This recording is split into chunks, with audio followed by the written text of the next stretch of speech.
Muy buenas. Hoy vamos a meternos de lleno con uno de los pesos pesados de la Ilustración, Jean-Jacques Rousseau.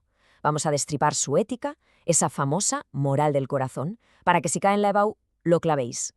A ver, empezamos fuerte. Esta frase es básicamente el resumen de todo Rousseau. No la leáis por encima. Lo que nos está diciendo es que la libertad no es algo que se pueda negociar, no es un extra, no, es lo que nos hace humanos. Si la pierdes, dejas de serlo. Quedaos con esta idea, porque todo lo que vamos a ver a continuación gira en torno a ella. Para entender a Rousseau hay que pensar en él como el rarito de su clase. Mientras todos sus colegas ilustrados como Voltaire y compañía estaban a tope con la razón y el progreso, convencidos de que eran la solución a todo, llega Rousseau y les suelta una bomba. Dice que precisamente ese progreso es lo que nos está pudriendo por dentro.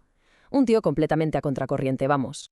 Y este contraste lo deja clarísimo. Para Rousseau, todo eso de las academias, las ciencias, las artes, no eran luces que nos iluminaban, sino más bien cadenas de oro. O sea, nos hacían más refinados por fuera, pero por dentro nos convertían en seres más falsos, más dependientes de la opinión de los demás, y al final menos libres. Y aquí es donde Rousseau se pone la bata de médico y empieza a diagnosticar la enfermedad de nuestra civilización. Esta es la parte clave de su crítica, y la gran pregunta es, vale, si en el fondo somos buenos por naturaleza, ¿dónde demonios se torció todo? Ojo aquí, que esto es una pregunta de examen de las que caen. El estado de naturaleza no es una época histórica real. No hay que imaginarse a gente en taparrabos persiguiendo mamuts. Es una herramienta, un experimento mental. Es como si Rousseau le diera el botón de pausa y dijera, a ver, ¿cómo seríamos si nos quitaran todas las capas de pintura de la sociedad? Este esquema es oro puro, de verdad. Fijaos bien en cuál es el origen de todos los males según Rousseau, la propiedad privada. En el momento en que al primer listo se le ocurrió cercar un terreno y decir, que esto es mío, se acabó la fiesta. Ahí empezaron la desigualdad, la envidia, los conflictos y nos convertimos en esclavos, no solo de los demás, sino de nuestras propias cosas. Y esta tabla es la radiografía del desastre. Es el antes y el después. Pasamos de ser el hombre natural, que es libre, feliz y se guía por el instinto de supervivencia y la compasión, a ser el hombre social, un esclavo de las apariencias, movido por el puro egoísmo. Un viaje, según él, de la autenticidad a la falsedad más absoluta.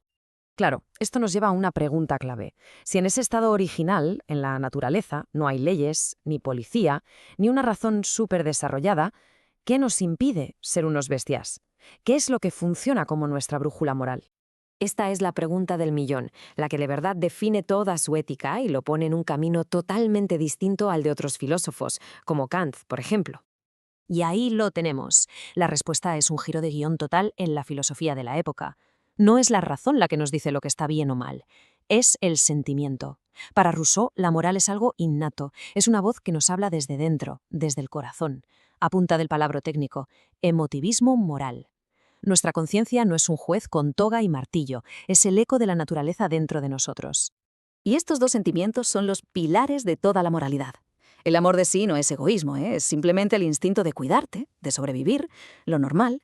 Y la piedad es como el freno de mano de ese instinto. Es esa empatía natural que sientes al ver a otro sufrir y que te frena para no hacerle daño. No necesitas un libro de instrucciones para ser bueno. Simplemente lo sientes. Muy bien. Ya tenemos el diagnóstico. La sociedad nos ha corrompido. ¿Y cuál es la cura que nos receta el doctor Rousseau? ¿Volver a las cavernas, tirar los móviles y ponernos a cazar para sobrevivir? Pues no. La respuesta es un no rotundo. Rousseau sabía perfectamente que no se le puede dar al botón de rebobinar en la historia. No propone que nos vayamos a vivir al bosque. Lo que propone es algo mucho más heavy. Tirar abajo el edificio social corrupto y construir uno nuevo desde cero. La solución es un nuevo pacto, un nuevo contrato social que nos devuelva la libertad que hemos perdido. Y este es el gran reto, la cuadratura del círculo. El contrato social es un pacto en el que todos nos ponemos de acuerdo para crear una comunidad, pero la gracia está en que, al obedecer la ley, que es la expresión de la voluntad de todos, en realidad solo te estás obedeciendo a ti mismo. Y así dejas de ser un esclavo y te conviertes en un ciudadano libre. Aquí es donde la ética y la política se dan la mano. Venga, vamos a lo práctico, a la chuleta para el examen. Si en la EBA os preguntan por la ética de Rousseau, estos son los puntos que tenéis que tener tatuados en la mente. Vamos a repasarlo. Primero, el punto de partida. El ser humano es bueno por naturaleza. Segundo, la moral no viene de la cabeza, sino del corazón, del amor de sí y la piedad. Tercero, el problema, el origen del mal, la propiedad privada que crea desigualdad. Y cuarto, la solución, un contrato social para crear una comunidad justa que nos haga libres e iguales otra vez. Si os acordáis de esta secuencia, bondad, corrupción y solución política, tenéis el examen hecho. Y os dejo con esto para que le deis una vuelta. ¿Creéis que una sociedad como la nuestra, con millones de personas, podría funcionar solo con la brújula del corazón que proponía Rousseau? Ahí queda eso. Mucha suerte con el estudio y a por todas en el examen.